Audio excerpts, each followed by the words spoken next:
ওম নমো ভগবতে বাসুদেবায় নমো। জয় শ্রীকৃষ্ণ।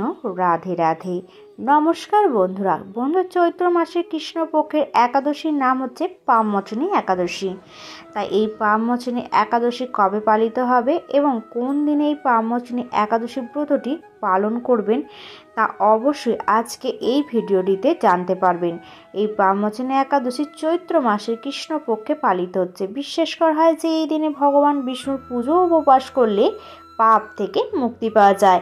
তাই অবশ্যই আপনারা এই একাদশী ব্রতটি ভক্তি ও ভালোবাসার সহিত এই পাপমোচনী একাদশী ব্রতটি আপনারা পালন করবেন। চৈত্র মাসের কৃষ্ণপক্ষে যে একাদশী ব্রতটি পালিত হচ্ছে সেই একাদশীর নামটি অবশ্যই পাপমোচনী একাদশী। তাই এই একাদশী কবে পালিত হবে এবং কোন দিনে একাদশী ব্রত পালন করবেন এবং এই পাপমোচনী একাদশীর দিন কি করবেন ও কি করবেন না, এছাড়াও এই একাদশীর দিন কি খাবেন ও কি খাবেন না, এই সমস্ত কিছু আজকে ভিডিওটিতে আলোচনা করব। তাই ভিডিওটি শুরু থেকে শেষ অবধি দেখার অনুরোধ রইল। আর যারা এই চ্যানেলে নতুন আছেন অবশ্যই চ্যানেলটিকে সাবস্ক্রাইব করবেন এবং নোটিফিকেশন বেল আইকনটি অন করে রাখবেন এরকম আরও নতুন নতুন তথ্য পাওয়ার জন্য। চৈত্র মাসে কৃষ্ণপক্ষের একাদশীকে পাপমোচনী একাদশী বলা হয়। এই একাদশী পালনের মাধ্যমে ব্যক্তির জীবন থেকে সমস্ত প্রকার পাপ দূর করে এবং ব্যক্তিকে মোক্ষ প্রদান করে। পাপমোচনী একাদশীকে বিশেষভাবে শক্তিশালী বলে মনে করা হয়। বিশ্বাস করা হয় যে কেউ যথাযথ আচার অনুষ্ঠানের মাধ্যমে পাপমোচনী একাদশী উপবাস পালন করলে এবং ভগবান বিষ্ণুর উপাসনা করলে সে জীবনের সমৃদ্ধি, স্বাস্থ্য এবং সুখ লাভ অবশ্যই করবে। এটি আপনার ঘর বা জীবন থেকে যে কোনো রকমের নেগেটিভিটিকে দূর করতে সাহায্য করবে। নারী পুরুষ নির্বিশেষ 8 থেকে 80 সমস্ত মানুষেরাই এই একাদশী ব্রত পালন করতে পারবেন। পাপমোচনী একাদশীর মাহাত্ম্যটি হল, প্রাচীনকালে অতি মনোরম চৈত্ররথ পুষ্পোদ্যানে মুনিগণ বহু বছর ধরে তপস্যা করতেন। এক সময় মেধাবী নামে এক ঋষিকুমার সেখানে তপস্যা করতেন। মঞ্জু ঘোষ নামে এক সুন্দর অপ্সরা তাকে বশীভূত করতে চাইল, কিন্তু ঋষির অভিশাপের ভয়ে সে আশ্রমে 2 মাইল দূরে অবস্থান করতে লাগলো। বিনা বাজে মধুস্বরে সে গান করত। একদিন মঞ্জু ঘোষা মেধাবীকে দেখে কাম বানে পীড়িতা হয়ে পড়েন। এইদিকে ঋষি মেধাবীও অপ্সরার অনুপম সৌন্দর্য দেখে মুগ্ধ হয়ে পড়েন। তখন সে অপ্সরা মুনিকে নানান হাব ভাব ও কটাক্ষর দ্বারা বশীভূত করে। পরে কামরত মুনি সাধন ভজন বিসর্জন দিয়ে এইভাবে অপ্সরার সাথে কাম ক্রিয়ায় মুনির বহু বছর অতিক্রান্ত হলো। মুনিকে আচারভ্রষ্ট দেখে সে অপ্সরা দেবলোকে ফিরে যেতে মনস্থ করলো। একদিন মুনিকে বলতে লাগলো, হে প্রভু, এখন আমাকে নিজ গৃহে ফিরে যাওয়ার অনুমতি প্রদান করুন। কিন্তু মেধাবী বললেন, হে সুন্দরী, তুমি তো এখন সন্ধ্যাকালে আমার কাছে এসেছো, প্রাতঃকাল পর্যন্ত আমার কাছে থেকে যাও। মুনির কথা শুনে অভিশাপের ভয়ে সেই অপ্সরা আরও কয়েক বছর তার সাথে বাস করল। এইভাবে বহু বছর, প্রায় 55 বছর 9 মাস 7 দিন অতিবাহিত হলো। দীর্ঘকাল অপ্সরার সহবাসে থাকলেও মেধাবীর কাছে তা অর্ধরাত্রি বলে মনে হলো। অপ্সরা পুনরায় নিজ স্থানে গমনের প্রার্থনা জানালেন। মুনি বলেন, এখন প্রাতঃকাল, যতক্ষণ পর্যন্ত আমি সন্ধ্যা বর্ণনা না সমাপ্ত করি ততক্ষণ পর্যন্ত তুমি এখানেই থাকো। মুনির কথা শুনে ঈর্ষাদ হেসে বললেন, আমার সহবাসে আপনার যে কত বছর অতিবাহিত হয়েছে তা একবার বিচার করে দেখুন। এই কথা শুনে মুনি স্থির হয়ে দেখলেন যে তার 56 বছর অতিবাহিত হয়ে গেছে।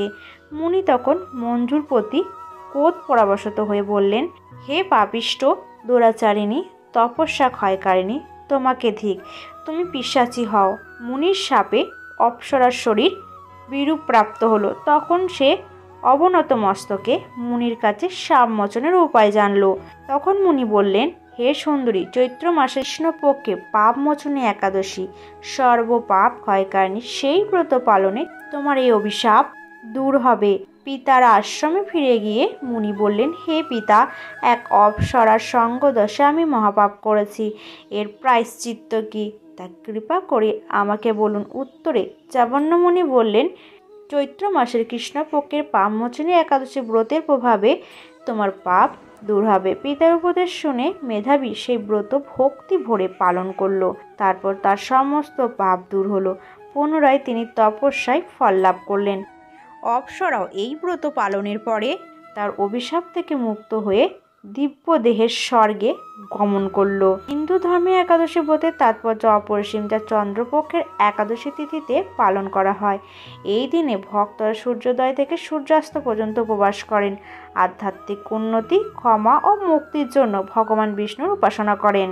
এই পাম্মোচনী একাদশী 2025 সালে পালিত হবে 25শে মার্চ 2025 মঙ্গলবার দিন এবং বাংলায় 11ই চৈত্র 1431 বঙ্গাব্দে মঙ্গলবার দিন। এই পাম্মোচনী একাদশী তিথিটি শুরু হচ্ছে রাত 12:33 থেকে এবং 25শে মার্চ মঙ্গলবার রাত্রি 11:45 পর্যন্ত এই একাদশী তিথি থাকবে। এদিন ভক্তরা নিয়মিত খাবার গ্রহণের থেকে বিরত থাকেন। এই দিনে সকল ভক্তরা আপেল, কলা, ডালিম এবং আঙুরের মতো ফল গ্রহণ করেন। এগুলোকে বিশুদ্ধ হালকা বলে মনে করা হয়, যা উপবাসের জন্য আদর্শ করে তোলে। আবার অনেক ভক্তরা শস্য বা ডাল ছাড়া তৈরি খাবার খান, যেমন মিষ্টি আলু এবং সাবুদানা। এই খাবারগুলিকে হালকা অথচ পুষ্টিকর বলে মনে করা হয়। এছাড়াও দুধ এবং দুগ্ধজাত দ্রব্য যেমন দুধ, দই এবং পনির এগুলি পুষ্টি সরবরাহকারী বিশুদ্ধ খাবার হিসাবে বিবেচিত হয়। এছাড়াও এই পবিত্র তিথিতে শুকনো ফল যেমন কাজু, বাদাম এবং কিশমিশের মতো শুকনো ফল গ্রহণযোগ্য, যা উপবাসের সময় স্বাস্থ্যকর খাবারের বিকল্প হিসাবে কাজ করে। এছাড়াও কিছু ভক্ত সম্পূর্ণ নির্জলা উপবাস পালন করেন। উপবাসের সময় যে কোনো ধরনের আমিষ খাবার, অ্যালকোহল বা বাজারের খাবার এগুলি এড়িয়ে চলা অপরিহার্য, কারণ এগুলি অপবিত্র বলে বিবেচনা করা হয়। পাম্মোচনী একাদশীর রাতে ঘুমাতে নেই। পুরো রাত বিষ্ণুর ভক্তি মন্ত্র জপ ও জাগরণ করে ওই সময়টা কাটানো উচিত। তো বন্ধুরা, ভিডিওটি আজকে এই পর্যন্তই। ভিডিওটি দেখে ভালো লাগলে অবশ্যই একটি লাইক করবেন, চ্যানেলটিকে সাবস্ক্রাইব করে নোটিফিকেশন বেল আইকনটি অন করে রাখবেন। কমেন্ট বক্সে অবশ্যই লিখতে ভুলবেন না। জয় শ্রীকৃষ্ণ।